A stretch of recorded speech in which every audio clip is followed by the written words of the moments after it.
Hello everyone, welcome to civil staff Himachal.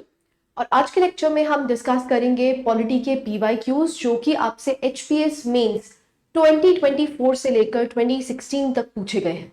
सो हमारी जो PDF रहेगी वो थीम वाइज रहेगी, जिससे भी आपको भी एड्रेस करना आसान हो जाए कि कहाँ से कितने क्वेश्चंस पूछे गए हैं, क्योंकि वही मेन है। देखो, जब हम मेंस की बात करते हैं तो मेंस में एसेंशियली व्हाट इज इंपॉर्टेंट कि थीम्स कहाँ से पूछा जा रहा है, कौन सी इंपॉर्टेंट या फेवरेट थीम्स बन जाती हैं जहां से मेंस के क्वेश्चंस बन रहे हैं। तो we would be starting with 2024 and we would be ending with 2016। तो आप एड्रेस कर सकते हैं, थीम्स इंपॉर्टेंट जज कर सकते हैं, एंड यहाँ पर मॉडल आंसर्स आपको प्रोवाइड किए गए हैं कि जिस तरह से आपको पेपर में एड्रेस करना है। Right, so let's start the session. सबसे पहले हम 2024 के क्वेश्चंस करेंगे। So we'll be starting with that. So अगर हम यहाँ पर मॉडल आंसर्स की बात करते हैं तो ये आपका सिलेबस है। सबसे पहले आपको सिलेबस पता होना चाहिए। सो अगर हम सब यूनिट 1 की बात करते हैं जिसमें आपको historical underpinnings, evolution, salient features देखने को मिलते हैं, ऐसे ही fundamental rights, DPSPs and fundamental duties and eventually आपको कॉन्स्टिट्यूशनल अमेंडमेंट्स देखने को मिलती है ना। सब यूनिट 2 की बात करते हैं तो ऑलमोस्ट हर एस्पेक्ट से क्वेश्चंस पूछे गए हैं। स्पेशली जब मैं कॉन्स्टिट्यूशनल बॉडीज की बात करती हूँ, salient features of Indian constitution की बात करती हूँ, काफी क्वेश्चंस पूछे गए हैं। Right, so as you know dynamicity कैसे चेंज हुई है उसको मैं ब्रीफली एक्सप्लेन कर देती हूँ। तो अगर आप 2020 तक देखेंगे, मतलब 2024 से लेकर 2020 तक आपको देखने को मिलेगा, वहां पर ज्यादातर डायनेमिसिटी को इंट्रोड्यूस किया गया है। फॉर एग्जाम्पल रीसेंट पेपर जो आपको 2024 का हुआ था, वहां पर आपको देखने को मिलता है काफी डायनेमिक क्वेश्चंस पूछे गए हैं जो कि करंट अफेयर्स से रिलेटेड है। सो बेसिकली पॉलिटी के जो स्टैटिक पोर्शंस है उसको मर्ज किया जा रहा है, लिंक किया जा रहा है किसके साथ? करंट अफेयर्स के साथ। सो आपका आगे वाला जो प्रोसेस होना चाहिए वो किसको मद्देनजर रखते हुए होना चाहिए? That is 2024। तो आगे को भी आपको ऐसे ही क्वेश्चंस देखने को मिलेंगे जहां पर करंट अफेयर्स को मर्ज किया गया है। राइट, सो आज ही के सेशन में आप एक तरह से देख लेंगे ट्रांजिशन किस तरह से हुआ है। 2024 में जितने भी क्वेश्चंस पूछे गए हैं वो करंट अफेयर्स ओरिएंटेड ही है। राइट, 2023 में देखेंगे कुछ क्वेश्चंस आपको करंट अफेयर्स देखने को मिलेंगे और कुछ क्वेश्चन स्टैटिक। लेकिन 2020 के बाद आपको देखने को मिलता है, मतलब 2016 से लेकर 2020 तक जितने भी क्वेश्चंस पूछे गए दे आर मोर और less static in nature. So basically पहले स्टैटिक आता था लेकिन अब डायनेमिक पोर्शंस को ऐड कर दिया गया है। तो आपको बेसिकली जो स्टैटिक पोर्शंस है उसको किसके साथ मर्ज करना है? दैट इज करंट अफेयर्स के साथ मर्ज करना है। क्लैरिटी है? ठीक है। सो 2024 का अगर हम क्वेश्चन देखते हैं, सबसे पहला क्वेश्चन आपको देखने को मिला है, that is significant provisions including preamble, fundamental rights, DPSPs and fundamental duties। basically topic 2 से आपसे क्वेश्चन पूछा गया है। सो पहला क्वेश्चन अराइज होता है, is word socialistic in the preamble of the constitution relevant in the present day? now can you understand? अब socialist word 42nd amendment से ऐड किया गया, लेकिन बेसिकली अब जो क्वेश्चन पूछा गया उन्होंने बोला क्या प्रेजेंट डे में ये रेलेवेंट है? तो बेसिकली आप क्या कर दिया गया? करंट अफेयर्स को मर्ज कर दिया गया। ठीक है, सो स्टार्टिंग तो आपकी बिल्कुल स्टैटिक पोर्शन से ही होगी, लेकिन क्योंकि डिमांड ऑफ द क्वेश्चन है कि आपको यहां पर एड्रेस करना है कि आज के लिए वो रेलेवेंट है कि नहीं, उस पर क्वेश्चन पूछा है। क्लैरिटी है? ठीक है, सो आपके लिए ये बॉक्सेस बना रखे हैं जिससे कि आपको भी एनालाइज करना आसान हो जाए कि किस तरह से इस क्वेश्चन को अटेम्प्ट करना है। बिकॉज क्रिटिकली इवैल्यूएट है, तो any statement that you will be giving should be backed with stats, facts, examples। अगर आप ये नहीं लिखेंगे तो क्रिटिकली इवैल्यूएट जो डायरेक्टिव आपको देखने को मिलता है आप उसको फुलफिल नहीं कर पाएंगे। ठीक है, सो अगेन आपकी अंडरस्टैंडिंग के लिए यहां पर इंट्रोडक्टरी दी हुई है। सो आप देख सकते हैं जो सोशलिस्ट टर्म है वो हमने 42nd अमेंडमेंट से ऐड करी थी, लेकिन बेसिकली अब अगर हम सोशलिज्म की बात करते हैं, ये basic structure of the basic doctrine का एक पार्ट देखने को मिलता है। Now constitutional and judicial understanding की अगर हम बात करते हैं तो सोशलिज्म का मतलब ही क्या होता है? That is a welfare state with a democratic framework. Now present day politics की अगर बात करते हैं, क्या रेलेवेंट है? क्योंकि मेन क्वेश्चन यही है बच्चे, this is the main question that you have to address, है ना। सो यही आपको एड्रेस करना है। सो पहला है welfare schemes and inclusive growth. So basically आज भी बहुत सारी ऐसी वेलफेयर स्कीम्स हैं जो बेसिकली किसके लिए चलती है? जो vulnerable section of the society है, बेसिकली उनको हम क्या प्रोवाइड करना चाहते हैं? वेलफेयर प्रोवाइड करना चाहते हैं, जैसे कि मनरेगा हो गया, right to education, food security act and so and so forth. And recent schemes जो आपको देखने को मिलती है that is PM Kisan. Political discourse की बात करते हैं तो आप देख सकते हैं जो पॉलिटिकल पार्टीज हैं अक्रॉस द स्पेक्ट्रम, चाहे राइटिस्ट हो, चाहे लेफ्टिस्ट हो, चाहे सेंट्रिस्ट हो, सारों ने कौन से आइडियल्स को अपहोल्ड किया है? सोशलिस्टिक आइडियल्स को अपहोल्ड किया है, जैसे सबका साथ सबका विकास। ऐसे ही सोशल जस्टिस डायमेंशन की अगर बात करते हैं तो एससीज, एसटीज, ओबीसीज जो बेसिकली आपके वल्नरेबल सेक्शन से बिलोंग करते हैं, उनको भी यहां पर मद्देनजर रखते हुए पॉलिसीज बनाई गई है। चैलेंजेस क्या है? What are the challenges?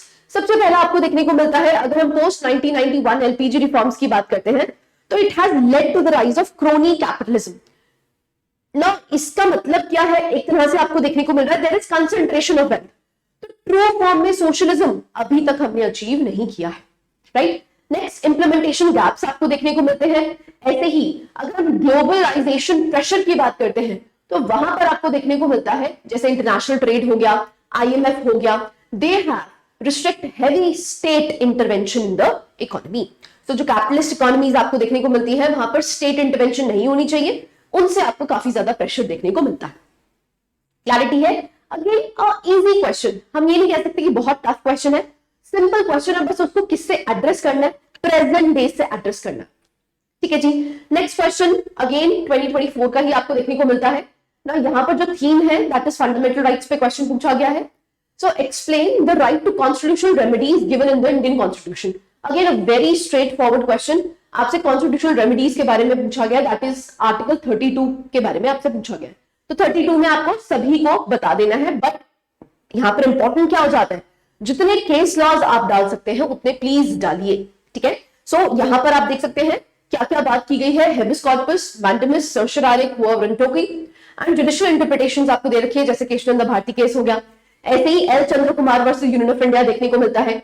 ऐसे ही पीआईएल जूरिस्प्रूडेंस जो है वो भी ऐड हुई है, बट लिमिटेशंस है, जैसे कि आप देख सकते हैं parliament can suspend article 32 during a national emergency. तो कुछ चैलेंजेस भी एग्जिस्ट करते हैं जिसमें आर्टिकल 32 को हम कर्व कर सकते हैं। है नेक्स्ट टॉपिक आपको देखने को मिलता है डीपीएसपी और फंडामेंटल राइट्स में बेसिकली आपको कोलैबोरेशन देखने को मिलती है। सो क्वेश्चन आपको देखने को मिलता है, due to current emphasis on social concerns by political system, directive principle of state policy are gaining precedence over fundamental rights comment. Now this is again a current affair question. जैसा कि आपको पता है फ्रीबी कल्चर बहुत ज्यादा है, जिसपे socialistic patterns को हम काफी ज्यादा फॉलो करें अक्रॉस द स्पेक्ट्रम, चाहे कांग्रेस हो, चाहे बीजेपी हो, चाहे कोई और पार्टी आपको देखने को मिले, वहां पर आपको सोशल जो मैकेनिज्म्स है वो काफी ज्यादा ड्राइव होते हुए दिख रहे हैं। तो क्वेश्चन ये पूछा गया है कि ये जो आपको स्कीम्स देखने को मिलती है, क्या डीपीएसपीज, क्योंकि डीपीएसपीज क्या प्रमोट करते हैं? Socio economic democracy. Political democracy कौन प्रमोट करता है? That is fundamental rights. तो यहां पर क्या प्रेसिडेंस ले ली है किसने? डीपीएसपीज ने। ये क्वेश्चन आपसे पूछा गया। ठीक है, सो अगेन आपको एड्रेस कैसे करना है, आप इंट्रोडक्शन दे सकते हैं जहां पर आप बता सकते हैं कि कॉन्स्टिट्यूशन में जो नोवल फीचर्स है वो बेसिकली हमारे डीपीएसपी में दे रखे हैं एंड ये इंटरट्वाइंड है, चाहे हम फंडामेंटल राइट्स की बात करें चाहे डीपीएसपीज की बात करें।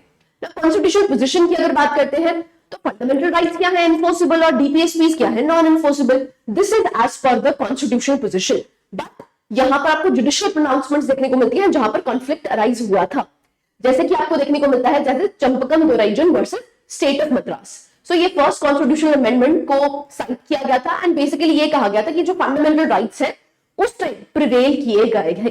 कृष्णनंदा भारती केस की बात करते हैं तो उन्होंने एम्फसाइज किया था कि हार्मनी होनी चाहिए, कोई भी किसी से सुप्रीम नहीं है, कोई भी किसी से आगे नहीं है, बट यहां पर एक हार्मनी होनी चाहिए। सो उसके बारे में आपको देखने को मिलता है। ऐसे ही अगर हम पॉलिटिकल एम्फेसिस की बात करते हैं ऑन सोशल कंसर्न्स, तो आप देख सकते हैं judicial expansion of fundamental rights by reading DPSPs into them. जैसे कि आप देख सकते हैं article 41 is read with article 22, है ना, तो यहां पर आपको कोलैबोरेशन देखने को मिलती है। ऐसी right to health, article 47, article 39 clause E, इसको रीड किसके साथ किया जाता है? आर्टिकल 21 के साथ। तो आप कह सकते हैं एक तरह से आर्टिकल 21 जो कि largest widest ambit of fundamental rights इसके तहत एग्जिस्ट करते हैं, उसके बारे में दे रखा है ना। कंटेम्परेरी स्कीम्स की बात करते हैं, जैसे फूड सिक्योरिटी एक्ट हो गया, मनरेगा हो गया, राइट टू प्राइवेसी हो गया, तो ये एक तरह से एम्पावर करते हैं किसको? Fundamental rights as well as DPSP को ना। पॉलिटिकल नैरेटिव क्या है? क्योंकि करंट वेलफेयर ड्रिवन पॉलिटिक्स जिसमें आपको फ्रीबी कल्चर देखने को मिलता है, वो सोशल जस्टिस, इक्विटी और इंक्लूजन प्रोवाइड करता है। प्रॉब्लम आज भी आपको क्या देखने को मिलती है कि हमारे फंडामेंटल राइट्स क्या है? Enforceable by court. तो ऑब्वियस सी बात है यहाँ पर सुप्रीमेसी किसकी रहेगी? फंडामेंटल राइट्स की रहेगी। इन कंक्लूजन आप लिख सकते हैं जो डीपीएसपीज हैं, दो दे आर नॉट जस्टिसेबल नहीं है, बट फिर भी आपको देखने को मिलता है they have shaped the governance of the political systems, emphasis on social empowerment. Clarity है? नेक्स्ट टॉपिक से जो क्वेश्चन पूछा गया है that is electoral reforms, describe about the merits and demerits of one nation one election. काफी ज्यादा news में था, हाई प्रोबेबिलिटी थी कि इस पे से क्वेश्चन पूछा जाएगा और पूछा भी गया है। So one nation one election के आपको मेरिट्स और डीमेरिट्स बताने हैं, बिल्कुल स्ट्रेट फॉरवर्ड क्वेश्चन है। So one nation one election के बारे में आप डेफिनेशन से स्टार्ट कर सकते हैं। मेरिट्स की अगर बात करते हैं तो रिड्यूस्ड कॉस्ट ऑफ इलेक्शंस आपको देखने को मिलेगा, मिनिमाइज करता है गवर्नेंस डिस्ट्रप्शन, पॉलिसी पैरालिसिस भी डिमिनिश हो जाती है, ऐसे ही वोटर टर्नआउट रेशियो आपको ज्यादा देखने को मिलता है, और कास्ट रिलीजियस पोलराइजेशन भी कम हो जाएगी। These are some of the merits that has been recommended by the Ramnath Kovind committee, right? Now, what can be the arguments against this? सबसे पहले कॉन्स्टिट्यूशन चैलेंजेस है, क्योंकि बहुत सारे आर्टिकल नंबर्स में आपको अमेंडमेंट करनी पड़ेगी। सो बेसिकली यहाँ पर आर्टिकल 368 को यूटिलाइज करके आपको स्पेशल मेजोरिटी चाहिए होगी, जिसकी वजह से आपको बहुत सारे आर्टिकल्स इंट्रोड्यूस करने पड़ेंगे। नेक्स्ट फेडरलिज्म कंसर्न्स है, ये डाइल्यूट कर सकता है स्टेट स्पेसिफिक पॉलिसीज को, एंड स्पेशली जब हम स्टेट पॉलिटिकल पार्टीज की बात करते हैं वहां पर आपको डिवोल्यूशन देखने को मिल सकता है। ऐसे ही थ्रेट है किसकी अकाउंटेबिलिटी और लॉजिस्टिकल बर्डन बहुत ज्यादा देखने को मिल सकता है। तो बिल्कुल स्ट्रेट फॉरवर्ड क्वेश्चन है, आपको मेरिट्स एंड डीमेरिट्स कोट करने हैं, दैट्स इट। ठीक है, नेक्स्ट क्वेश्चन पे मूव करते हैं। सो ये आपका देखने को मिलता है दैट वाज 2024। तो अगेन 4 से 5 क्वेश्चन आपसे हर साल पॉलिटी के पूछे गए हैं, तो in any sense it becomes important, है ना, तो वेटेज काफी आपको देखने को मिलती है। ऐसे 2023 के क्वेश्चंस आज हम देखने की कोशिश करते हैं। तो आप देख सकते हैं प्रोविजंस पूछी गई हैं including the preamble, fundamental rights, DPSP. So basically topic 2 से क्वेश्चन पूछा गया है, describe how fundamental rights and DPSPs are complementary to each other. कह सकते हो एक तरह से रीआइटरेट किया गया है, दोबारा से क्वेश्चन वैसा ही पूछा गया है, जहां पर कोलैबोरेशन पूछी गई है फंडामेंटल राइट्स और डीपीएसपी से, राइट। सो अगेन आपने स्टार्ट वहीं से करना है। इंट्रोडक्शन आप देख सकते हैं कि हम कॉन्स्टिट्यूशन ऑफ इंडिया की बात करते हैं, फंडामेंटल राइट्स आपको पार्ट 3 में देखने को मिलते हैं और डीपीएसपीज आपको पार्ट 4 में देखने को मिलते हैं। नाउ फिलोसॉफिकल कंटेम्परेरिटी कैसे आपको देखने को मिलती है, जैसे अगर हम फंडामेंटल राइट्स की बात करते हैं तो ये पॉलिटिकल डेमोक्रेसी प्रमोट करता है, डीपीएसपीज की बात करते हैं सोशो इकोनॉमिक डेमोक्रेसी प्रमोट करता है। ना कॉन्स्टिट्यूशन कॉम्प्लीमेंट कैसे कर रहा है, देखो आर्टिकल नंबर लिख ले, बहुत ज्यादा रेलेवेंट हो जाएगा। अगर आप आर्टिकल नंबर नहीं लिखेंगे इवेंचुअली आपके मार्क्स कटेंगे, राइट। सो आर्टिकल 37 की बात करते हैं तो जो डीपीएसपीज हैं they are non enforceable, but fundamental rights क्या है, दे आर एनफोर्सेबल। एग्जाम्पल आप देख सकते हैं आर्टिकल 21 की बात करते हैं जो कि आपको राइट टू लाइफ देखने को मिलता है, ये एक्सपैंड किया गया है through article 39 clause B, 41 and 47। ऐसे आर्टिकल 15 और 16 यहां पर आप एक तरह से किसको प्रमोट कर रहे हैं, डीपीएसपीज को प्रमोट कर रहा है, विच इज आर्टिकल 46 जो कि एससीज एसटीज ओबीसीज की वेलफेयर की बात करता है। ऐसे ही जुडिशियल इंटरप्रिटेशंस की बात करते हैं तो अगर हम केशव भारती केस की बात करते हैं तो वहां पर यह बोला गया है जो फंडामेंटल राइट्स हैं और जो डीपीएसपीज है वो conscious of the Indian constitution है, इसलिए दोनों को प्रमोट करने के लिए रेलेवेंट है। मिनरवा वेल्स केस ऐसी उन्नी कृष्णन केस जिसमें आपको 1993 में आर्टिकल 21 में ही राइट टू एजुकेशन ऐड होता हुआ दिखा, राइट। नाउ प्रैक्टिकल कॉम्प्लीमेंट्री के आपको क्या देखने को मिलता है, जैसे right to education fundamental rights 21A का पार्ट है और डीपीएसपीज 45 का। ऐसे नेशनल फूड सिक्योरिटी एक्ट की बात करते हैं, right to life article 21 and article 47 जो कि न्यूट्रिशन प्रमोट करने की बात करता है। मनरेगा की बात करते हैं, अगेन आर्टिकल 21 लाइवलीहुड देता है and article 41 which is right to work. Environmental jurisprudence की बात करते हैं, आर्टिकल 21 हो गया, डीपीएसपी का 48A जो कि 42nd अमेंडमेंट से ऐड किया गया था। ऐसे ही अगर हम रिजर्वेशन एंड सोशल जस्टिस की बात करते हैं तो फंडामेंटल राइट 15 और 16 देखने को मिलता है जो कि कॉम्प्लीमेंट करता है किसको, डीपीएसपी आर्टिकल 46। तो अगेन दिस वाज होल, ये पूरा क्वेश्चन ही स्टैटिक है, यहां पर आर्टिकल नंबर्स लिखने मैंडेटरी हो जाएंगे, अगर आप आर्टिकल नंबर नहीं लिखेंगे तो आपके नंबर कटेंगे, right. So then you can conclude. Next topic आपसे स्टेट एग्जीक्यूटिव प्रेसिडेंट और वाइस प्रेसिडेंट से पूछा गया है। क्वेश्चन आप यहां पर देख सकते हैं, discuss about the emergency powers of the Indian president, can he become a dictator. Now again a very simple question, static portion, यहां से आपसे इमरजेंसी पावर्स के बारे में पूछा गया और ये पूछा गया क्या जो हमारा प्रेसिडेंट है कभी भी डिक्टेटर बन सकता है, ठीक है। सो अगेन आपको उसको एड्रेस करना है। So again as the question demands आपको इमरजेंसी प्रोविजंस के बारे में लिखना है, जिसमें आपको क्या क्या ऐड होता हुआ दिखेगा, आर्टिकल 352, 356 एंड 360। सो एक एक लाइन में आप उसको एक्सप्लेन कर सकते हैं ना। क्वेश्चन क्योंकि ये है आपसे एक तो इमरजेंसी पावर्स के बारे में पूछा गया तो आप उसको डिस्क्राइब करेंगे, एंड जो दूसरा क्वेश्चन है क्या प्रेसिडेंट एक डिक्टेटर बन सकता है, वो इंपॉर्टेंट हो जाता है। सो अगर हम क्रिटिकल एनालिसिस की बात करते हैं, जो भी यहाँ पर प्रोविजंस है, स्पेशली जब हम इमरजेंसी प्रोविजंस की बात करते हैं, देखो president has to work in accordance with the council of ministers. तो क्या वो डिक्टेटर बन सकता है? नहीं बन सकता, ठीक है। सो वहां पर आपको जस्टिफिकेशन दे दिए कि कैसे नहीं बन सकता है। तो आप देख सकते हैं rule of council of ministers. तो आर्टिकल 74 में मैंडेट किया गया है, जो प्रेसिडेंट है has to act at the aid and advice of the council of ministers. ऐसे ही पार्लियामेंट्री अप्रूवल लेना पड़ता है। ऐसे तो नहीं है कि यहाँ पर डिक्टेटरशिप आपको देखने को मिलेगी, भाई प्रेसिडेंट ने कह दिया तब तक जो इमरजेंसी वो लगी रहेगी। यहाँ पर किससे अप्रूवल लेना होता है? पार्लियामेंट से अप्रूवल लेना होता है। सो पार्लियामेंट्री अप्रूवल चाहिए। अब जुडिशियल रिव्यू भी हो सकता है। So specially Minerva mills case versus union of India में कहा गया था, even SR Bommai case versus union of India में कहा गया है कि बेसिकली जो भी प्रेसिडेंट रूल लगाया जाता है, it is under the ambit of judicial review. इनका जुडिशियल रिव्यू हो सकता है। सो इसीलिए आपको देखने को मिलता है that we can address this, right?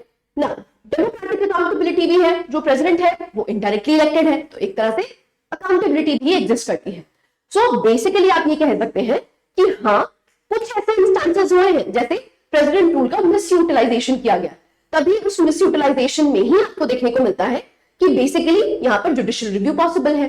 So miss utilisation हुई है, बट क्या प्रेसिडेंट डिक्टेटर बन सकता है? नहीं, ठीक है। So then you can conclude. So question का जो मेजर पार्ट है वो यहीं से पूछा गया। Next, functions and the responsibilities of union and states पे क्वेश्चन पूछा गया है। In the post globalization era, economic centralization and political decentralization have created paradox in the working of Indian polity. Again अच्छा क्वेश्चन है, 2023 का question देखने को मिलता है। एक तो हमने इकोनॉमिक सेंट्रलाइजेशन की है, लेकिन दूसरी तरफ हम पॉलिटिकल डिसेंट्रलाइजेशन कर रहे हैं। मतलब जैसे 73rd 74th अमेंडमेंट लेके आए, अब पॉलिटिकल डिसेंट्रलाइजेशन की है, तो एक फिक्स आ गया है, पैराडॉक्स क्रिएट हो रहा है। किस तरह से? तो आपको विद एग्जांपल्स ये क्वेश्चन को एड्रेस करना होगा, राइट। सो आप यहां पर देख सकते हैं, understanding of the question you can read. So globalization and liberalization infiltrated into our Indian economy in the 1991। Economic centralization की बात करते हैं, जैसे जीएसटी रिजीम हो गया, फिस्कल कंट्रोल आपको देखने को मिलता है, जिसकी वजह से इकोनॉमिक सेंट्रलाइजेशन की गई है। ऐसे ही rise of cess and surcharge, as you know दोनों ही सेस और सरचार्ज किसके खेमे में जाते हैं? दैट इज सेंटर, है ना। तो इसलिए आपको यहाँ पर देखने को मिल रहा है सेंट्रलाइजेशन की गई है। Dominance of planning and resource allocation, तो यहाँ पर डोमिनेंस ऑफ प्लानिंग जो कि फाइनेंस कमीशन आपको देखने को मिलता है, वो भी किसके अंडर काम करता है? That is the centre. ऐसे डिसइन्वेस्टमेंट एंड प्राइवेटाइजेशन की गई है, कंडीशनल फंड ट्रांसफर्स लगाए गए हैं। ऐसी गति शक्ति की अगर बात करते हैं तो नेशनल इंफ्रास्ट्रक्चर पाइपलाइन बनाई गई है। तो एक तरह से इकोनॉमिक सेंट्रलाइजेशन हुई है, बट डिसेंट्रलाइजेशन किस लेवल पे हुई है? दैट इज पॉलिटिकल लेवल पे। जैसे कि 73rd और 74th अमेंडमेंट देखने को मिला। डेवोल्यूशन ऑफ सब्जेक्ट्स किए गए हैं, जैसे 11th और 12th शेड्यूल बनाया गया। ऐसे ही अगर हम डेमोक्रेटाइजेशन ऑफ रिप्रेजेंटेशन, जिसमें हम एसटी एसटी को यहाँ पर 33% रिजर्वेशन दी है, सॉरी वुमेन को यहाँ पर हमने 33% रिजर्वेशन दी है। State autonomy and policy innovation आपको देखने को मिलती है।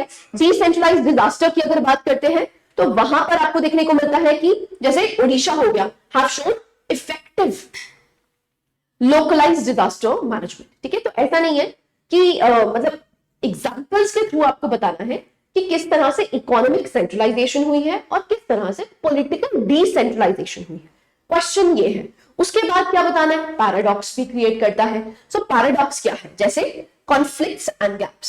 सबसे पहले functional responsibility without financial power.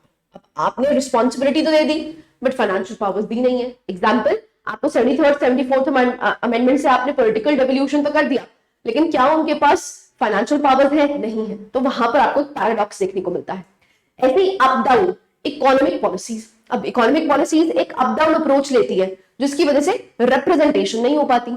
यहां पर आपको एक पैराडॉक्स देखने को मिलता है। ऐसे ही डाइल्यूशन ऑफ स्टेट ऑटोनॉमी की डाइल्यूशन की गई है। What can be the way forward? Implement कर सकते हो आप पंछी कमीशन की रिकमेंडेशंस। ऐसे ही जो एसएफसीज है या पीआरआईज है, उनको स्ट्रेंथन करने की जरूरत है। एंड एक तरह से आप रीथिंक करो, जो सेंट्रली स्पॉन्सर्ड स्कीम्स आपको देखने को मिलती है, उसको बेसिकली यहाँ पर रिफॉर्म किया जा सकता है। ऐसे ही फिस्कल एम्पावरमेंट की जाए सेंट्रल स्टेट्स की, एंड वो डिवॉल्व होके कहां तक जाए? That is to the lower level, right. And then you can conclude. Again अच्छा क्वेश्चन है। ऐसे क्वेश्चन में सारी थीम्स ऑलमोस्ट यहां पर इंक्लूड कर दी गई, ठीक है। So these were the 2023 questions. Now we'll be starting with 2022 questions.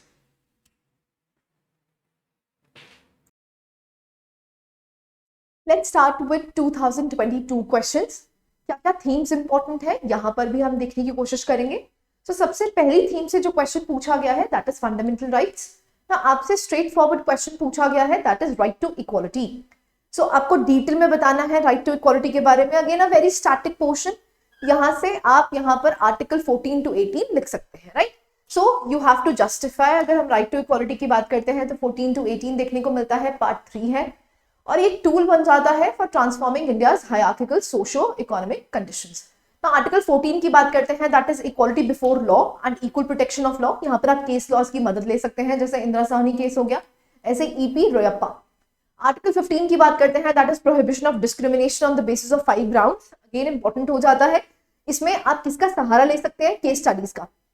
देखिए सिंपल सी बात है, अगर हम पॉलिटी में स्टैटिक पोर्शन की बात करते हैं almost everybody will write the same thing.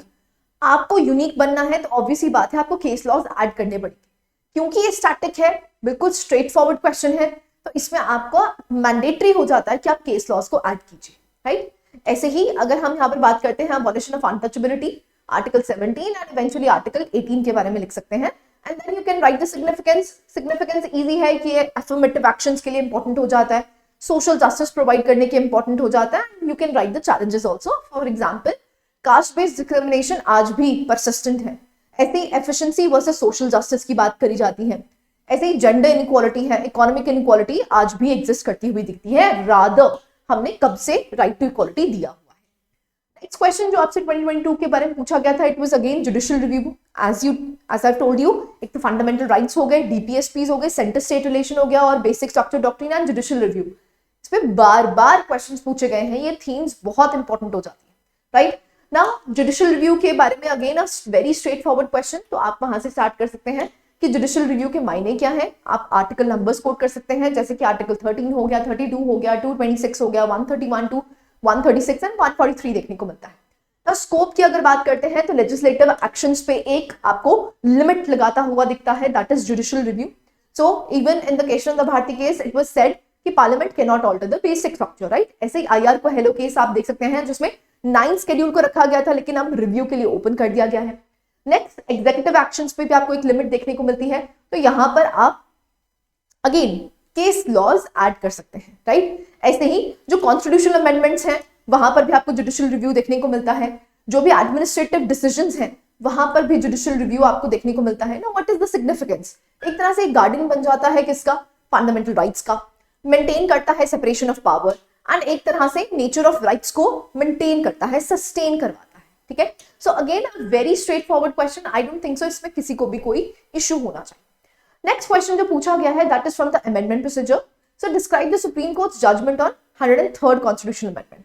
ना एज यू नो अगर हम 103rd कॉन्स्टिट्यूशनल अमेंडमेंट की बात करते हैं तो ये आपको कहां पर देखने को मिलता है? इट इज ईडब्ल्यूएस कैटेगरी के लिए 10% रिजर्वेशन दी गई है. सो बेसिकली आपसे उसी के बारे में पूछा गया है. सो अगेन 2022 का आप यहाँ पर गाइडलाइंस ले सकते हैं. सो 2019 में हमने ये कॉन्स्टिट्यूशनल अमेंडमेंट की थी जिसमें हमने आर्टिकल्स 15 क्लॉज 6 और 16 क्लॉज 6 को ऐड किया है, जिसमें हम ये कह सकते हैं क्लास बेस्ड रिजर्वेशन यहाँ पर प्रोवाइड करी गई है. सो चाहे फिर वो कोई एससी से बिलोंग करता हो, एसटी से बिलोंग करता हो, तो वहां पर 10% रिजर्वेशन को क्लेम कर सकता है. इवन जो जनरल कैटेगरीज हैं अगर वो ईडब्ल्यूएस कैटेगरी से बिलोंग करते हैं तो वो 10% रिजर्वेशन क्लेम कर सकते हैं. ना issues before the supreme Court. Basically क्या economic criteria alone can be the basis? So यहाँ पर आप देख सकते हैं मेजोरिटी का डिसीजन 3-2 मेजोरिटी आपको देखने को मिलती है. ना ईडब्ल्यूएस कोटा अपहेल्ड किया गया, constitutionally valid, and basically economic criteria को परमिसिबल कैटेगरी में रखा गया कि हम यहाँ पर इकोनॉमिक बेसिस पे डिस्क्रिमिनेशन कर सकते हैं, पॉजिटिव डिस्क्रिमिनेशन कर सकते हैं. यहाँ पर आपको देखने को मिलता है that is 50% ceiling is not up. तो जो डिसीजंस यहाँ पर दिए गए हैं 3-2 मेजोरिटी से, तो 3 जजेस ऐसे हैं जिन्होंने इनकी फेवर में ओपिनियंस दिए थे, राइट. नाउ क्या यहाँ पर आपको माइनॉरिटी ओपिनियन देखने को मिलता है? It struck down EWS quota as unconstitutional, क्योंकि उन्होंने बोला था कि ये बेसिक स्ट्रक्चर इक्वालिटी को डिनाई करता है. इकोनॉमिक क्राइटेरिया अलोन इनसफिशिएंट है. तो उन्होंने बोला कि भाई रिजर्वेशन जो है वो एक तरह से रेमेडी स्ट्रक्चर है, किसके लिए? डिस्क्रिमिनेशन के लिए, ना कि पॉवर्टी के लिए। इसलिए उन्होंने बोला कि भाई ईडब्ल्यूएस जो कोटा लाया गया है, जिसमें आप इकोनॉमिक बेसिस पे एफर्मेटिव एक्शन ले रहे हो, वो अनजस्टिफाइड है, क्योंकि पॉवर्टी के बेसिस पे हम यहाँ पर डिस्क्रिमिनेशन या पॉजिटिव डिस्क्रिमिनेशन नहीं कर रहे, हम तो यहाँ पर सोसाइटी में स्टेटस को इक्वल करने की कोशिश कर रहे हैं, ठीक है। तो वहां पर आप जो माइनॉरिटी ओपिनियन है उसके बारे में भी हम पढ़ चुके हैं ना। What is the significance? एक तरह से आप देख सकते हैं shift in affirmative action. So basically पहले आप देख सकते हैं इकोनॉमिक क्राइटेरिया के बेसिस पे एफर्मेटिव एक्शन नहीं लिए जाते थे, लेकिन आज लिए जा रहे हैं। इंप्लीकेशंस है इक्वालिटी जूरिस्प्रूडेंस का, फेडरल और पॉलिटिकल इंपैक्ट आपको देखने को मिलता है। बट क्रिटिसिज्म क्या है? It could lead to reservation inflation. Obvious सी बात है, यहाँ पर और भी लोग यहाँ पर रिजर्वेशन को डिमांड करेंगे, क्योंकि जो रिजर्वेशन का क्राइटेरिया है आप उसको एक्सपैंड कर रहे हो, तो it could lead to what? Reservation inflation, right. अभी टर्म्स इंपॉर्टेंट हो जाती हैं जो अपने आप आने वाले पेपर्स के लिए याद करके रख सकते हैं। नेक्स्ट जो क्वेश्चन पूछा गया है that is politics of defection in India.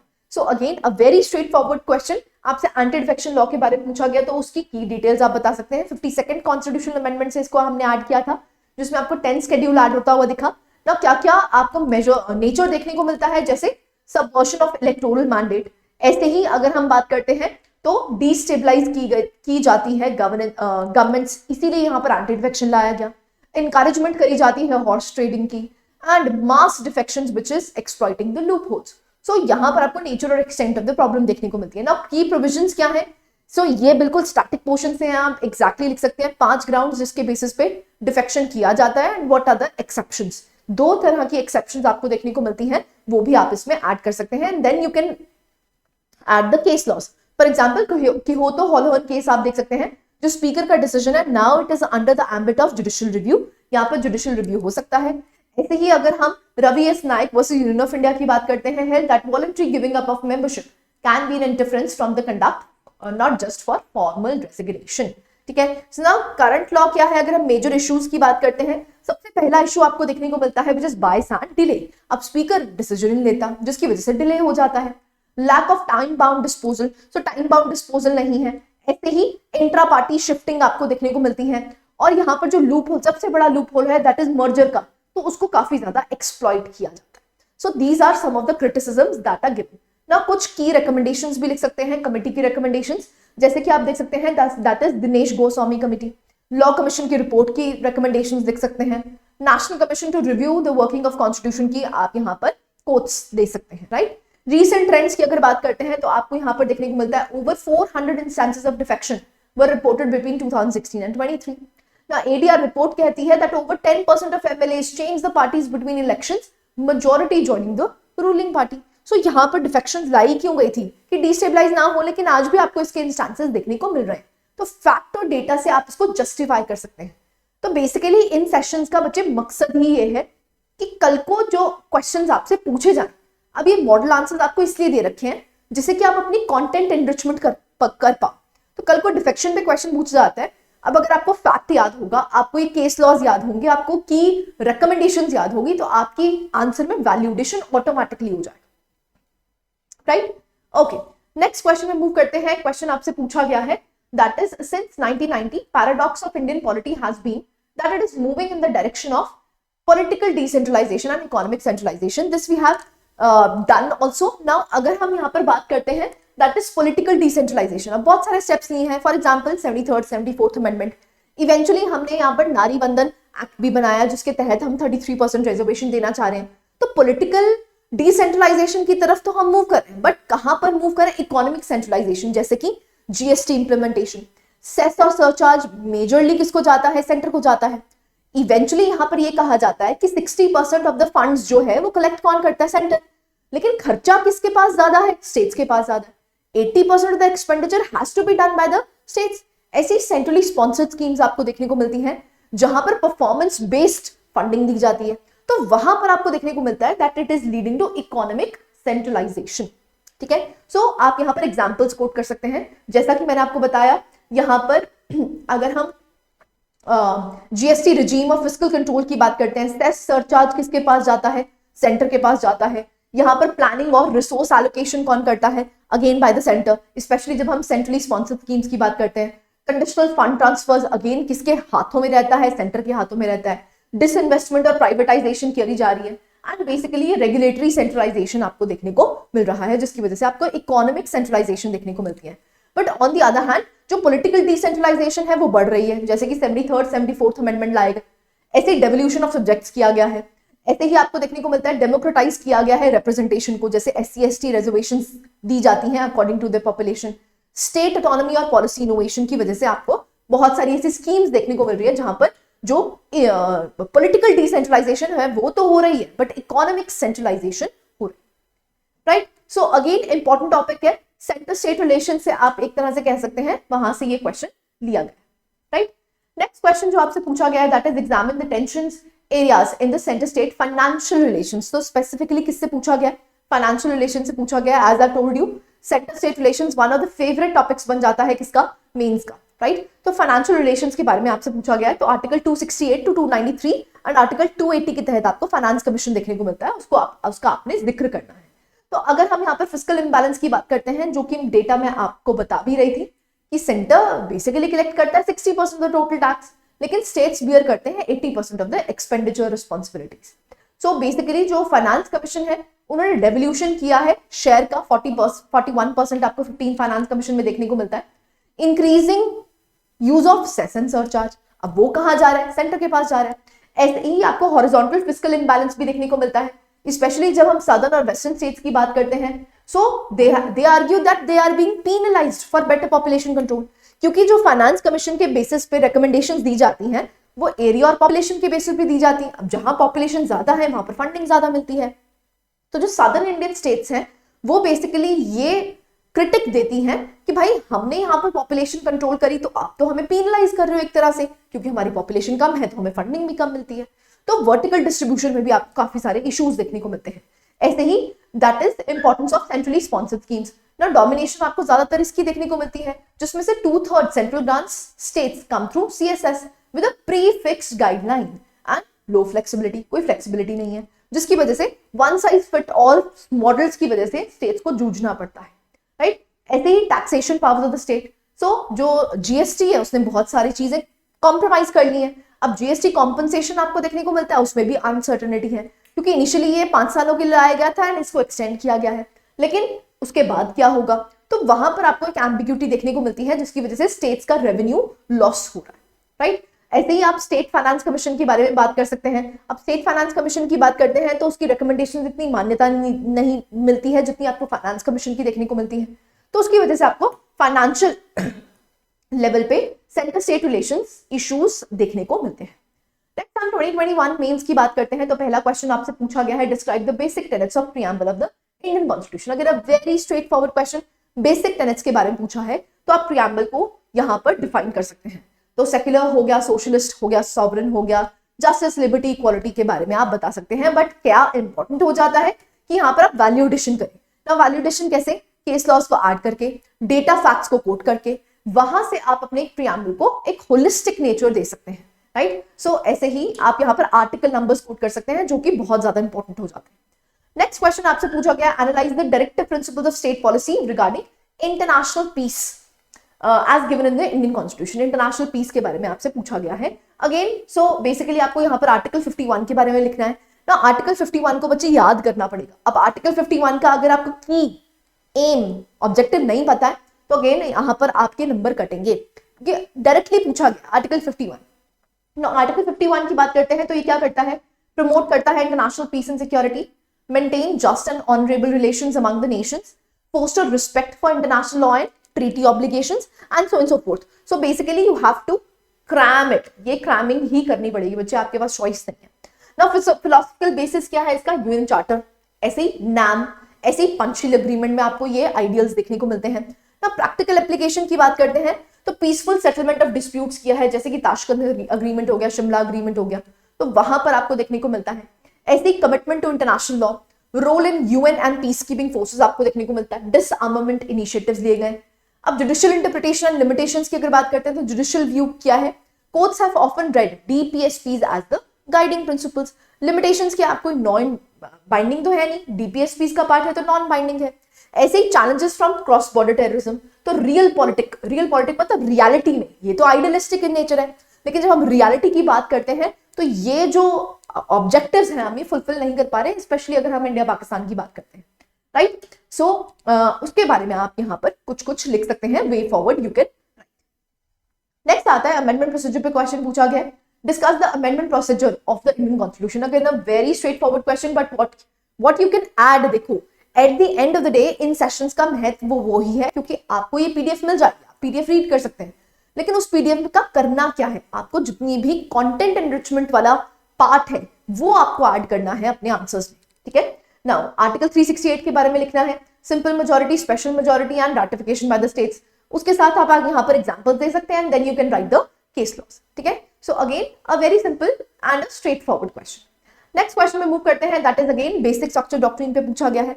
सो आपसे पूछा गया है critically examine about the basic structure theory of the Indian Constitution. So again, the positives and the negatives you can write with the facts because the directive is critically examined. ठीक है।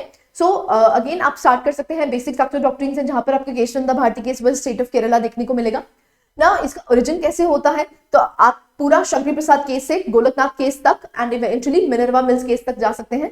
What are the basic tenets ना, basically ये वाली जो चीजें हैं आप एक डायग्राम बना के भी ड्रॉ कर सकते हैं, जिससे कि आप, क्योंकि क्वेश्चन की रियल डिमांड तो ये नहीं है, बट आप इसके फीचर्स एक फ्लो चार्ट में बना सकते हैं, एक डायग्राम बना के बना सकते हैं, राइट। नेक्स्ट अगर हम बात करते हैं व्हाट इज द सिग्निफिकेंस, तो बेसिकली ये गार्डियन बन जाता है डेमोक्रेसी का, कॉन्स्टिट्यूशनल सुप्रीमेसी को गार्ड करता है एंड डायनेमिक और फ्लेक्सिबल है, बट इसकी लिमिटेशंस भी हैं, जैसे इट लैक्स कॉन्स्टिट्यूशनल बेसिस, क्योंकि कहीं लिखा तो हुआ नहीं है, ना ही कॉन्स्टिट्यूशनल बैकिंग है, तो वहां पर आपको देखने को मिलता है it lacks the constitutional basis. Now, judicial supremacy concerns आपको देखने को मिलते हैं, so it could lead to what judicial arbitrariness, तो वहां पर इश्यूज देखने को मिलते हैं। ambiguity है क्योंकि कोई फिक्स लिस्ट तो है नहीं, and it can even lead to judicial overreach, तो वहां पर आपको इश्यूज देखने को मिलते हैं। नेक्स्ट क्वेश्चन है election process of Indian president के बारे में पूछा गया, again a very straight forward question, but value addition कैसे रहेगी, that is adding with the article. तो आर्टिकल 54 और 55 का आप जिक्र कर सकते हैं।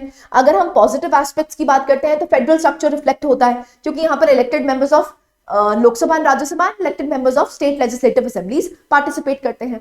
नेक्स्ट अगर हम बात करते हैं what are the limitations, so it weakens, indirect nature जो है वो वीकन करता है पॉपुलर लेजिटिमेसी को, एंड बेसिकली डिसप्रोपोर्शनेट वेट है किसका, स्टेट्स का। क्यों, क्योंकि यहाँ पर 1971 के सेंसस पे जो हमारी स्ट्रेंथ है वो फ्रोज हुई हुई है, जिसकी वजह से आपको disproportionate weight of the states देखने को मिलता है।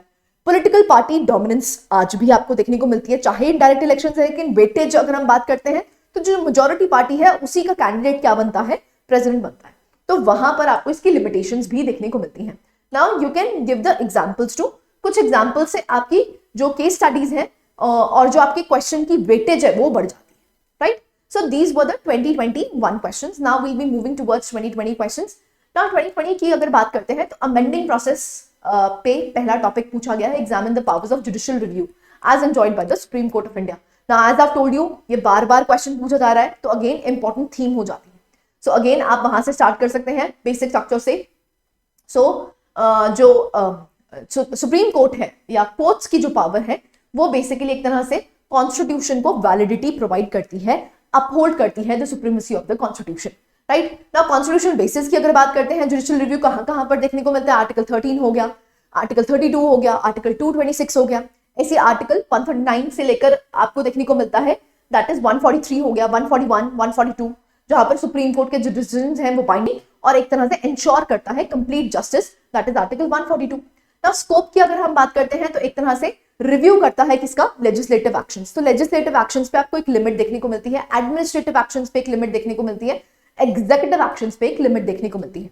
बट इसके चैलेंजेस भी एग्जिस्ट करते हैं, क्योंकि it could lead to what, judicial arbitrariness, ठीक है। सो वहां पर आपको देखने को मिलता है कुछ लिमिटेशंस भी एग्जिस्ट करती हैं। This judicial activism could turn into judicial overreach, right. So again वैसा सा ही क्वेश्चन, वही थीम पे क्वेश्चंस पूछे जा रहे हैं, बार बार वही थीम्स पूछी जा रही है, बट क्वेश्चन पूछने का ढंग डिफरेंट हो रहा है, राइट। बाकी जो इंपॉर्टेंट थीम्स हैं आई होप अभी तक आपको पता चल गई।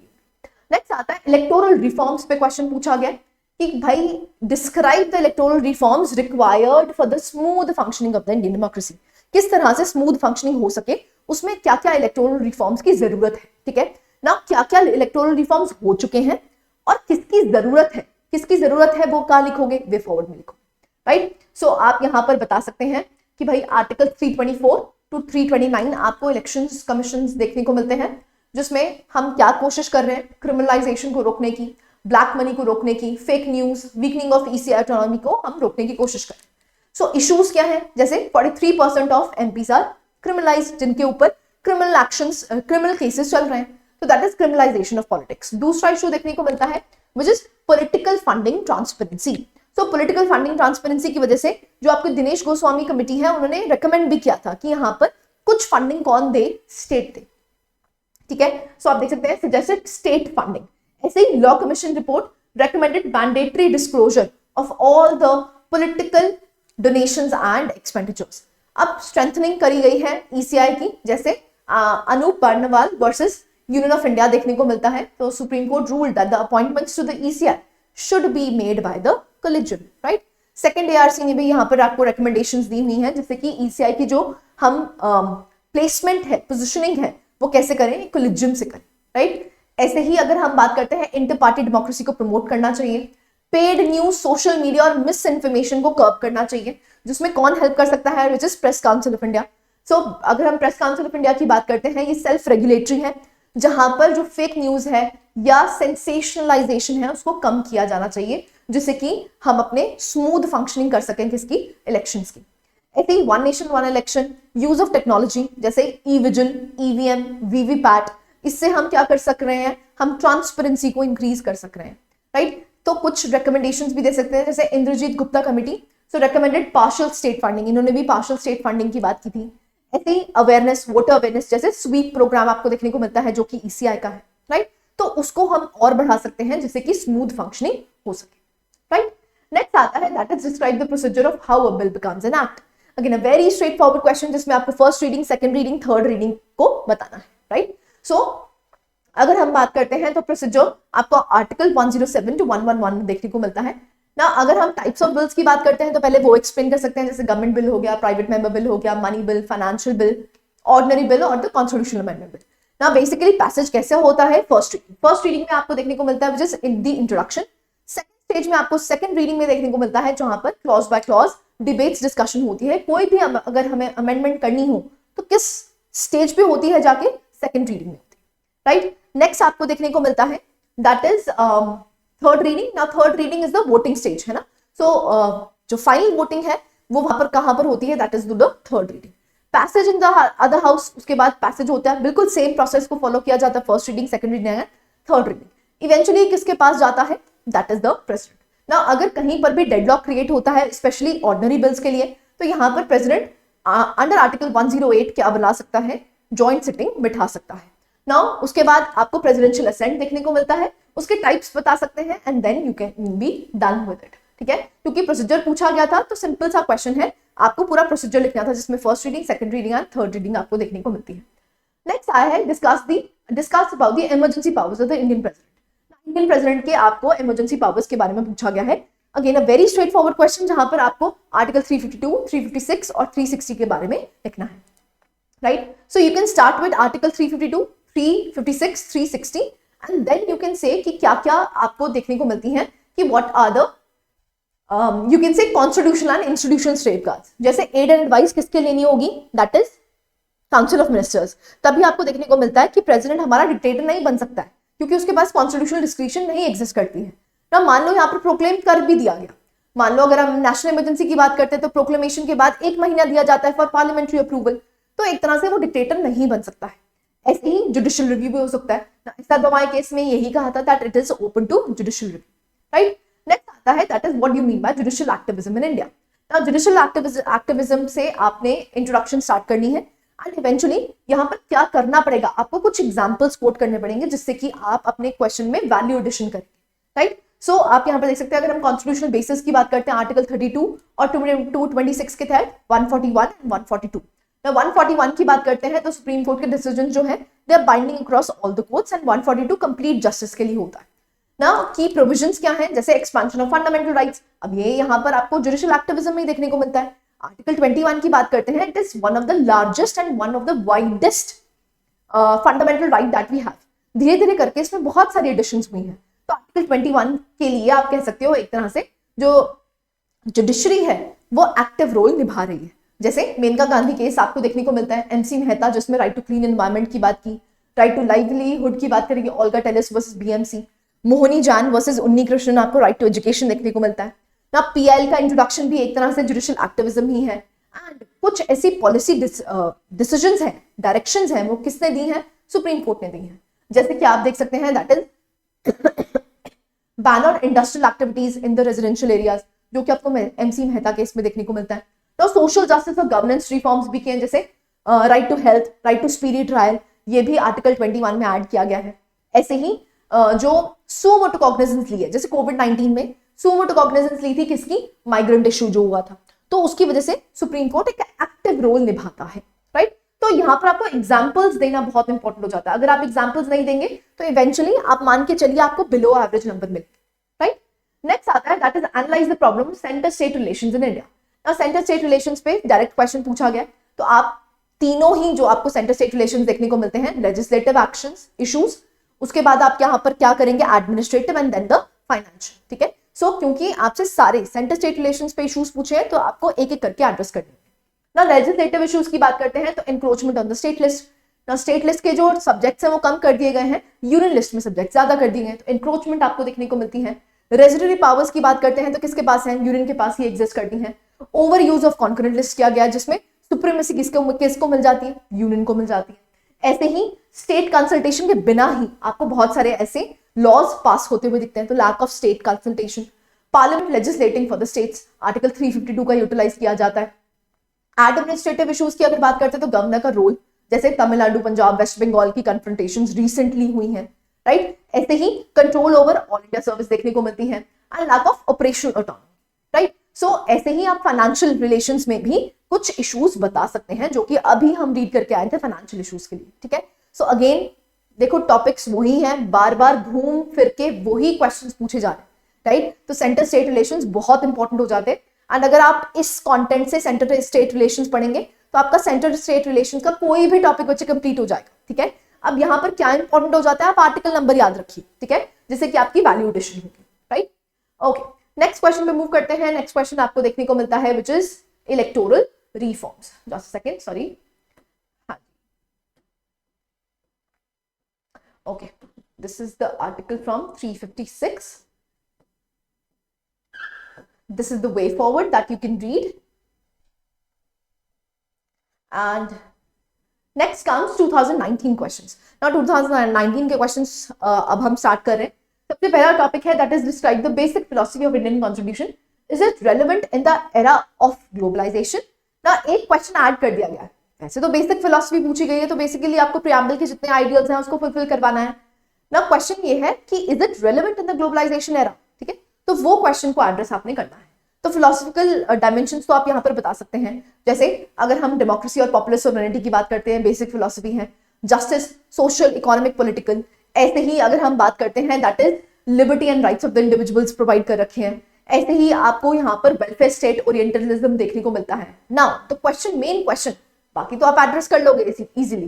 क्वेश्चन ये है कि in the era of globalisation क्या ये रेलेवेंट है, इस पे क्वेश्चन पूछा गया, राइट। तो सबसे पहले अगर हम बात करते हैं तो पॉजिटिव रेलेवेंस की बात कर लेते हैं। सबसे पहले democracy as a global value. तो डेमोक्रेसी बहुत सारे नेशंस में आपको देखने को मिलती है। डेमोक्रेसी को प्रमोट किया गया एज अ ग्लोबल वैल्यू। ऐसे ही social justice in globalized world, MNREGA, food security act एक तरह से इंश्योर करता है सेफ्टी नेट्स। ह्यूमन राइट्स और लिबर्टी को काफी ज्यादा प्रमोट किया गया है, जैसे केएस पुट्टस्वामी केस में राइट टू प्राइवेसी की बात की गई है, डिजिटल गवर्नेंस की बात की गई। ऐसे सेक्युलरिज्म और कल्चरल ग्लोबलाइजेशन देखने को मिली है। Now these are some of the positive points. ऐसे ही कुछ क्रिटिसिज्म भी है that is related with globalisation, जैसे इनइक्वालिटी ज्यादा बढ़ गई है ना। तो इकोनॉमिक लिबरलाइजेशन वर्सेस सोशलिज्म का एक आपको इशू देखने को मिलता है। इरोजन ऑफ सॉवरेनिटी, क्योंकि जो इंटरनेशनल प्लेटफॉर्म्स है जैसे आईएमएफ हो गया, डब्ल्यूटीओ हो गया, वहां पर आपको देखने को मिलता है कि जो स्टेट की ऑटोनॉमी है वो थोड़ी अंडरमाइन हो जाती है, राइट। नेक्स्ट यहां पर आपको इकोनॉमिक और डिजिटल डिवाइड की वजह से इनइक्वालिटीज ज्यादा देखने को मिल रही है इन अ ग्लोबलाइज्ड वर्ल्ड, ठीक है। So these are some of the key terms that you can utilise, क्योंकि क्वेश्चन ये था कि आपको बेसिक फिलोसफी तो बतानी है, साथ ही साथ आपको क्या बताना है कि ग्लोबलाइज्ड एरा में क्या ये रेलेवेंट है। तो पॉजिटिव्स एंड नेगेटिव्स आप दोनों एक्सप्लेन कर सकते हैं। नेक्स्ट आता है what is the basic structure theory regarding the amendment of the Indian constitution. तो बेसिक स्ट्रक्चर पे अगेन क्वेश्चन पूछा गया है। सो जो भी एसेंशियल फीचर्स हैं आप उसको अमेंड नहीं कर सकते हैं, right.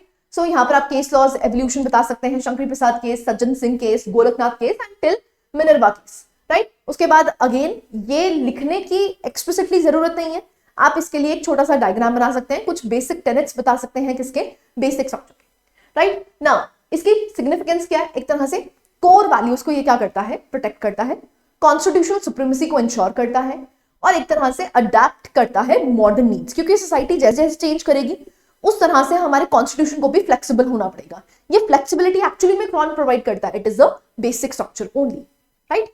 Now what are the concerns. तो बेसिक स्ट्रक्चर थ्योरी एक तरह से क्या करती है, जुडिशरी को ज्यादा एम्पावर कर देती है, एक तरह से जुडिशियल आपको देखने को मिलता है आर्बिट्रेरीनेस की तरफ ये मूव कर सकता है, जुडिशियल ओवर रीच की तरफ ये मूव कर सकता है, क्योंकि कहीं डिफाइंड तो है नहीं, तो इसकी वजह से आपको क्रिटिसिज्म्स देखने को मिलते हैं।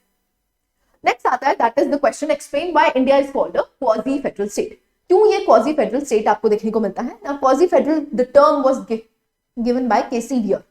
नाउ अगर हम कॉन्स्टिट्यूशनल प्रोविजंस की बात करते हैं तो यहाँ पर आपको डुअल पॉलिटी देखने को मिलती है, डिविजन ऑफ पावर्स आपको यहाँ पर देखने को मिलता है, जैसे under the 7th schedule powers are distributed among the union list, state list and the concurrent list, और यहाँ पर रिटन और रिजिड कॉन्स्टिट्यूशन आपको देखने को मिलता है।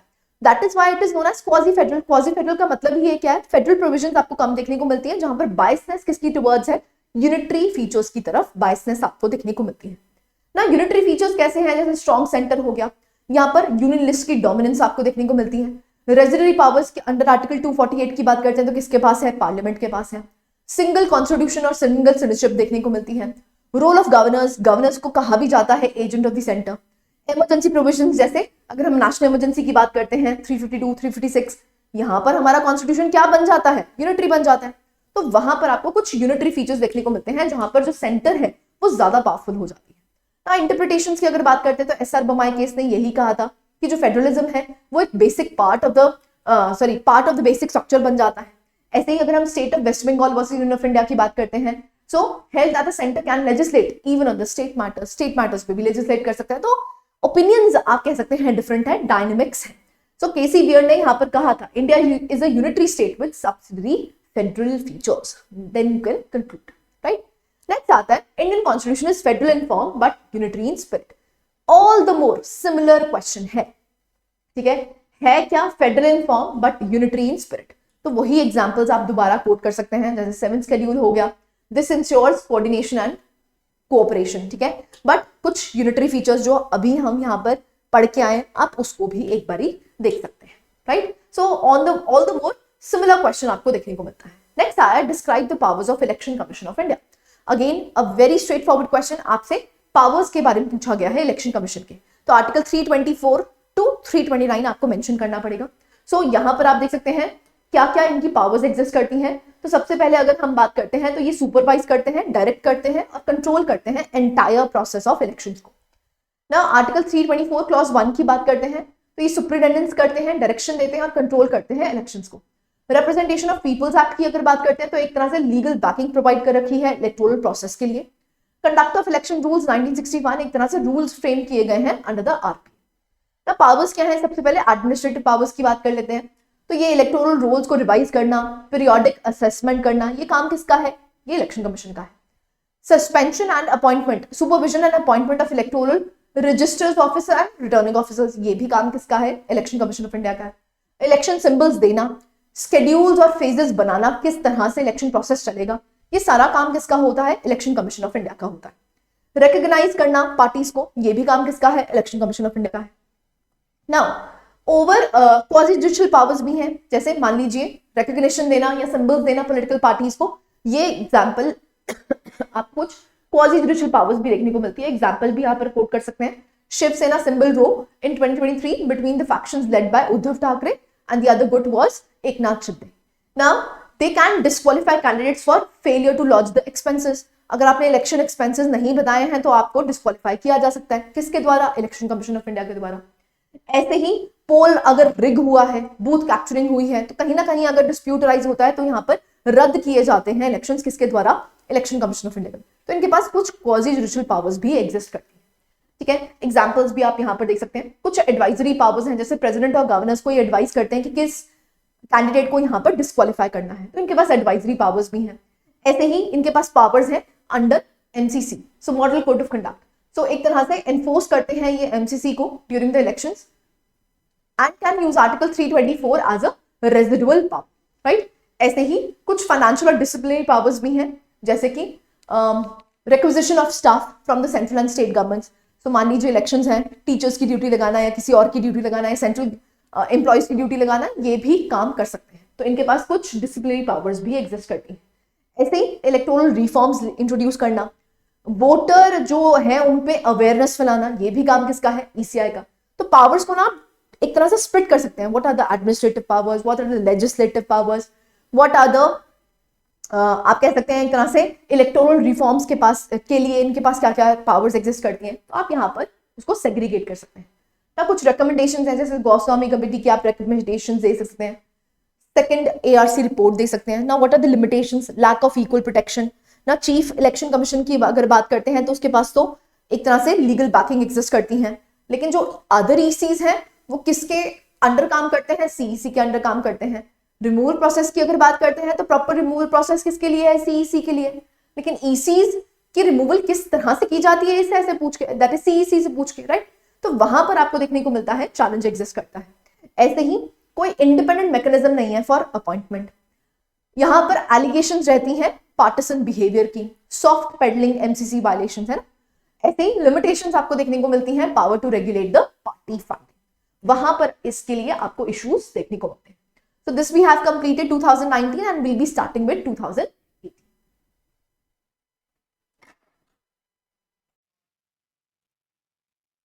So let's start with 2018 mains questions. So पहला टॉपिक है जहां से क्वेश्चन पूछा गया है, that is fundamental rights. Now discuss the increasing scope of right to life of Indian citizens. Now again a very straightforward question. आपसे article 21 के बारे में पूछा हुआ है। अगर हम आर्टिकल 21 की बात करते हैं तो article 21 is one of the widest, सबसे ज्यादा वाइडर इंटरप्रिटेशन जो करी गई है वो आर्टिकल 21 की ही की गई है, right. So will be starting with the introduction. आप इंट्रोडक्शन से स्टार्ट कर सकते हैं। सो इसको heart of the fundamental rights कहा गया है। Now today it is rightly called as a repository of all the human rights. So कोई भी अगर हम ह्यूमन राइट्स की बात करते हैं, बहुत सारे ह्यूमन राइट्स आपको आर्टिकल 21 में देखने को मिलते हैं। Now from narrow to expansive interpretation, so आपको यहाँ पर मेनका गांधी केस देखने को मिलता है। अगर हम AK गोपालन की बात करते हैं तो वहां पर नैरो इंटरप्रिटेशन थी, लेकिन मेनका गांधी केस की बात करते हैं तो वहां पर आपको वाइडर कोनोटेशन देखने को मिलती है। नाउ अगर हम यहाँ पर बात करते हैं, dignity as a core of article 21 दिया गया है, जो कि Francis Coralie Mullin versus administrator Delhi include करता है right to live with human dignity. ऐसे ही सोशियो इकोनॉमिक राइट्स भी दे रखे हैं अगर हम आर्टिकल 21 की बात करते हैं, जैसे कि right to livelihood, right to shelter, right to health and medical care and right to education. ऐसे एनवायरमेंटल राइट्स हैं। आप कुछ केस लॉज भी यहाँ पर डिफाइन कर सकते हैं, जैसे Subhash Kumar versus state of Bihar. So article 48A, article 51A clause G आपको देखने को मिलता है। ऐसे राइट टू प्रिवेसी जो कि रिसेंटली आपको KS पुट्टस्वामी केस में देखने को मिलता है। ऐसे ही प्रोसीजरल राइट्स भी हैं, जैसे right to speedy trial, right against illegal detention, right to free legal aid. ऐसी कंटेम्पररी डायमेंशंस भी आपको देखने को मिलते हैं, जैसे right to die with dignity. LGBTQ rights को भी यहाँ पर इन्वॉल्व किया गया है, right. So again a very straight forward question, I don't think so इसमें किसी को भी कोई इशू होना चाहिए। नेक्स्ट बेसिक स्ट्रक्चर पे क्वेश्चन पूछा गया है, what do you mean by the basic structure theory of the constitution as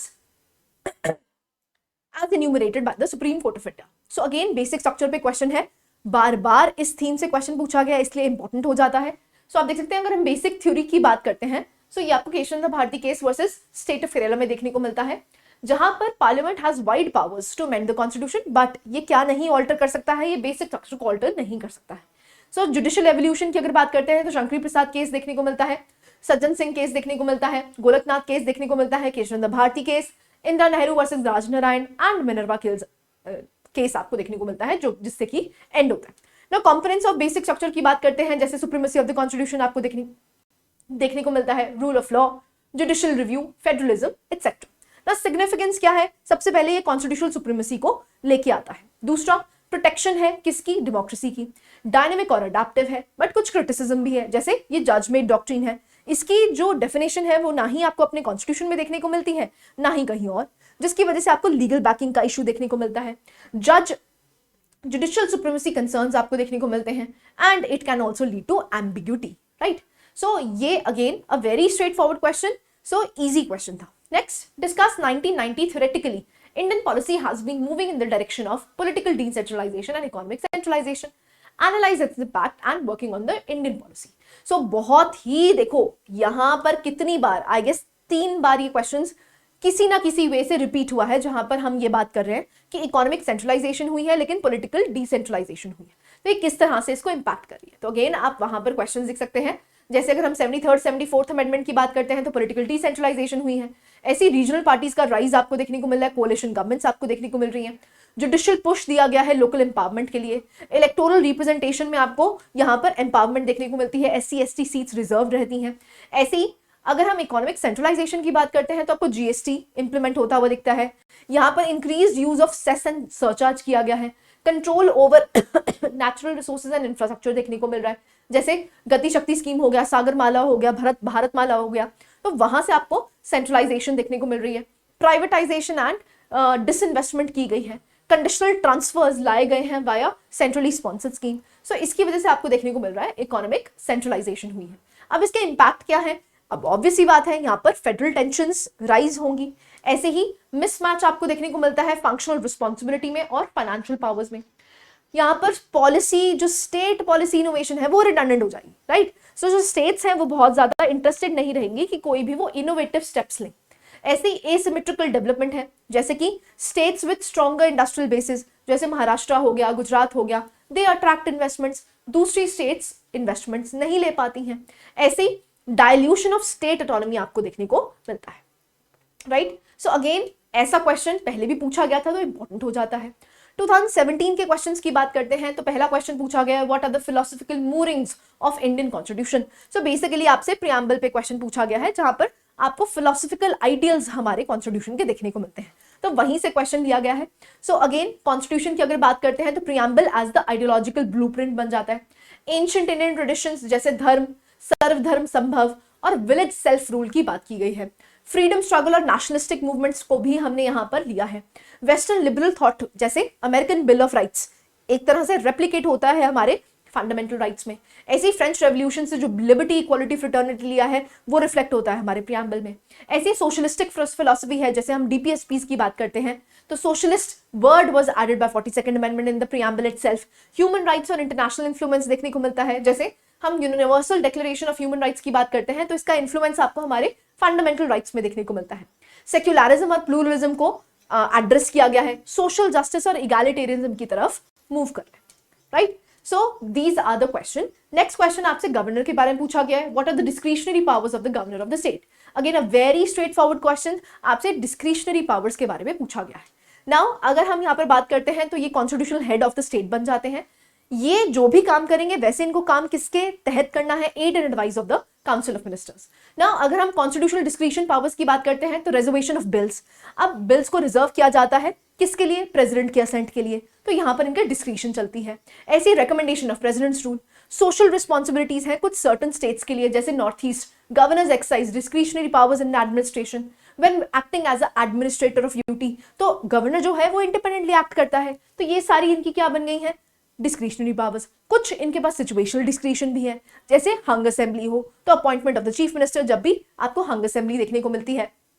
dismissal of council of ministers आपको देखने को मिलता है, डिसोल्यूशन करी जाती है लेजिस्लेटिव असेंबली की, एंड एक तरह से इंफॉर्मेशन को सीक करने के लिए यहाँ पर एडवाइजरी प्रोसेस फॉलो किया जाता है, right. So these are some of the discretionary powers. ऐसे ही अगर हम स्टैट्यूटरी डिस्क्रिशन की बात करते हैं तो आप देख सकते हैं ये चांसलर्स बन जाते हैं किसके, स्टेट यूनिवर्सिटीज के, तो वहां पर भी ये अपनी स्टैट्यूटरी डिस्क्रिशन अप्लाई कर सकते हैं, ठीक है। सो जुडिशियल इंटरप्रिटेशन की बात करते हैं तो Nabam Rebia versus deputy speaker, governor can not interfere in the legislative proceedings, discretion is limited. ऐसे ही पंची कमीशन में भी कहा गया था, suggest codifying the discretionary powers, right. So then you can conclude.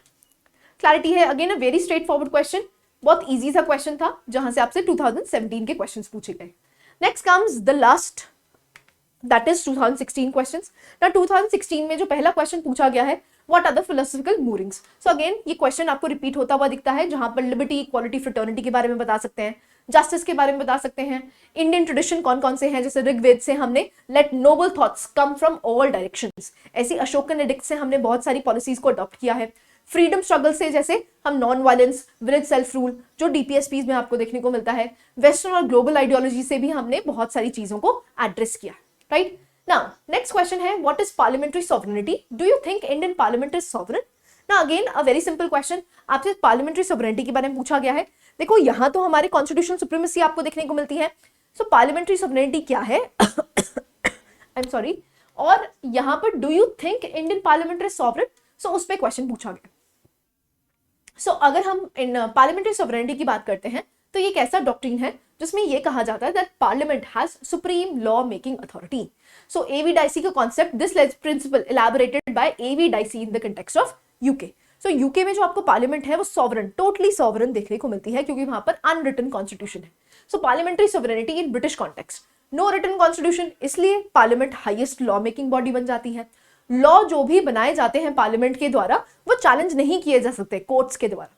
ऐसे ही example, UK parliament can even alter monarch's power. लेकिन अगर हम इंडिया की बात करते हैं, क्योंकि हमारे पास यहाँ पर रिटन कॉन्स्टिट्यूशन है, इसीलिए हमारा कॉन्स्टिट्यूशन सुप्रीम है, ना कि parliament, right. So parliamentary powers are vested under article 245 to 246 and parliament is sovereign within the sphere that is allowed by the constitution. तो हमारे यहाँ पर सुप्रीम कौन है, कॉन्स्टिट्यूशन सुप्रीम है। लिमिटेशंस क्या है, सबसे पहले सुप्रीमेसी ऑफ द कॉन्स्टिट्यूशन आपको देखने को मिलता है। यहाँ पर स्कोप है किसका, जुडिशियल रिव्यू का, जिसकी वजह से पार्लियामेंट जो भी लॉज बनाता है उसको स्ट्रक डाउन किया जा सकता है, किसके द्वारा, कोर्ट्स के द्वारा, right. Next division of powers आपको देखने को मिलता है which is federalism. Fundamental rights और basic structure, checks and balances exist करते हैं। कुछ केस लॉज को भी आप यहाँ पर लिख सकते हैं, जैसे केशवचंद्र भारती केस हो गया, इंदिरा गांधी वर्सेस राजनारायण केस हो गया, मिनर्वा मिल्स केस हो गया, जहां पर एक तरह से आप देख सकते हैं कुछ ऐसे लॉज जो पार्लियामेंट ने बनाए थे लेकिन उसको स्ट्रक डाउन कर दिया गया, किसके द्वारा, जुडिशरी के द्वारा। क्लैरिटी है, तो हमारे यहां पर कौन सुप्रीम है, it is the constitution of India, ठीक है। नेक्स्ट आता है, what are the voluntary provisions of 73rd constitutional amendment. Again a very easy question, आपसे वॉलंटरी प्रोविजंस के बारे में पूछा गया, तो आप यहां से डायनामिक नेचर देख सकते हैं। 2016 में बिल्कुल आई एम सॉरी 2016 में आपसे बिल्कुल स्टैटिक पोर्शन से पूछा गया, लेकिन जैसे जैसे आप 2020 तक पहुंचते हैं, 2020 के बाद आपको देखने को मिलता है एक बिल्कुल ट्रांजिशन किया गया है जहां से करंट अफेयर्स के क्वेश्चन पूछे गए हैं। एंड स्पेशली जब हम 2024 की बात करते हैं तो आपसे बिल्कुल करंट अफेयर्स के क्वेश्चन ही पूछे गए, राइट। नाउ अब वॉलंटरी क्या है, मैंडेटरी क्या है। सो मैंडेटरी प्रोविजंस हैं जैसे स्ट्रक्चर ऑफ पीआर है, 3 टियर होना चाहिए, रिजर्वेशन प्रोवाइड होनी चाहिए SC ST, विमेन को एटलीस्ट 33%, स्टेट इलेक्शन कमीशन बनाया जाना चाहिए, स्टेट फाइनेंस कमीशन की बात की गई है। तो ये सारे आपके मैंडेटरी प्रोविजंस हो गए। वॉलंटरी प्रोविजंस की अगर बात करते हैं तो सबसे पहले ऑर्गेनाइजेशन ऑफ ग्राम सभा, ऐसी conferment of powers and functions to panchayat, ये बेसिकली किसका काम है, ये स्टेट लेजिस्लेचर देखती है। ऐसे devolution of powers of taxation, ये भी वॉलंटरी प्रोविजंस आपको देखने को मिलती है, ये किसके हाथों में है, स्टेट लेजिस्लेचर के हाथों में है। एस्टैब्लिशमेंट ऑफ फंड्स की अगर बात करते हैं तो यहां पर भी आपको स्टेट लेजिस्लेचर का रोल देखने को मिलता है, राइट। सो एग्जाम्पल है जैसे Kerala implemented robust devolution of powers and resources to PRIs। ऐसे ही यूपी और बिहार की बात करते हैं तो initially reluctant to devolve full powers, लेकिन धीरे धीरे करके यहाँ पर भी डिवॉल्व करी गई है। तो आप कुछ केस स्टडीज का भी यूटिलाइजेशन कर सकते हैं। नेक्स्ट क्वेश्चन में मूव करते हैं, financial relations between union and state is one of the key areas of contention in the Indian federation. So आपसे फाइनेंशियल रिलेशंस के बारे में पूछा गया है, तो centre state relations anyways becomes the most important part. So as you seen बहुत ज्यादा सेंटर स्टेट रिलेशन से क्वेश्चन पूछे गए हैं। तो आपको यहाँ पर आर्टिकल नंबर देख सकते हैं, आर्टिकल 268 to 293 की बात करते हैं तो वहां पर आपको फाइनेंशियल रिलेशंस देखने को मिलते हैं। सो अगर हम यहाँ पर कॉन्स्टिट्यूशनल फ्रेमवर्क की बात करते हैं तो यूनियन डोमिनेशन देखने को मिलता है, फाइनेंस कमीशन जो कि आर्टिकल 280 के तहत बनाया जाता है, ऐसे 275 282 जिसमें आपको ग्रांट इन एड और डिस्क्रिशनरी एड्स देखने को मिलती है। नाउ की एरियाज ऑफ कंटेंशन क्या है, सबसे पहले वर्टिकल फिस्कल इम्बैलेंस है। तो centre collects approximately 60% of the revenue but states bear approximately 85% of the expenditure. तो वहां पर आपको एक एक कंटेंशन देखने को मिलती है। ऐसे ही सेस और सरचार्ज सारे किसके पास जाते हैं, सेंटर के पास जाते हैं। जीएसटी रजीम आप देख सकते हैं, GST council meant as a cooperative body but disputes over GST compensation especially after कोविड-19 वहां से आपको रेवेन्यू शॉर्टफॉल्स देखने को मिलते हैं, किसके, स्टेट के। ऐसी सेंट्रली स्पॉन्सर्ड स्कीम किस बेसिस पे लाई गई है, कि आप अगर परफॉर्म करेंगे तो हम आपको यहाँ पर फंडिंग देंगे। तो उसकी वजह से आपको देखने को मिल रहा है कि जो वन साइज फिट ऑल है वहां पर आपको कंटेंशन देखने को मिल रही है। बोरोइंग रिस्ट्रिक्शंस है, जैसे आर्टिकल 293 क्लॉज 3 की बात करते हैं, तो states require centres consent for external debt. तो अगर उनको डेट लेना है तो किससे पूछ के लेना पड़ेगा? सेंटर से पूछ के लेना पड़ेगा। ऐसे ही फाइनेंस कमीशन का जो फॉर्मूला आपको देखने को मिलता है, उसकी वजह से क्योंकि पॉपुलेशन और एरिया का सबसे ज्यादा डोमिनेशन देखने को मिलता है, अब जो सदर्न स्टेट्स हैं जिन्होंने पॉपुलेशन को कंट्रोल कर लिया है उनके लिए एक डिसएडवांटेज हो जाता है, तो वहां पर आपको इश्यूज देखने को मिलते हैं। सो यहां पर आप then you can conclude easily. Clarity है? So these were the questions that we have discussed. Now आप यहां से जिस्ट क्या निकाल सकते हैं? देखिए व्हाट इज इंपॉर्टेंट, जितने भी क्वेश्चंस हमने किए हैं उसको थीम वाइज किया है, जिससे कि आपको एक तो थीम्स पता चल जाएंगी कि कौन कौन सी इंपॉर्टेंट थीम्स हैं। इवेंचुअली आपको क्या पता चलेगा कि पहले तो आपसे स्टैटिक पोर्शन से ज्यादा क्वेश्चन पूछे जाते थे, लेकिन आज जो टेंडेंसी है वो किस तरफ को शिफ्ट हो चुकी है, that is more on current affairs. ठीक है, सो किस तरह से ट्रांजिशन हुआ है, कौन कौन सी इंपॉर्टेंट थीम्स हैं और किस कैसे आपको इसको करंट अफेयर से कोट करना है, that becomes important, right? So this was it from my side. I hope you like the lecture. Thank you very much.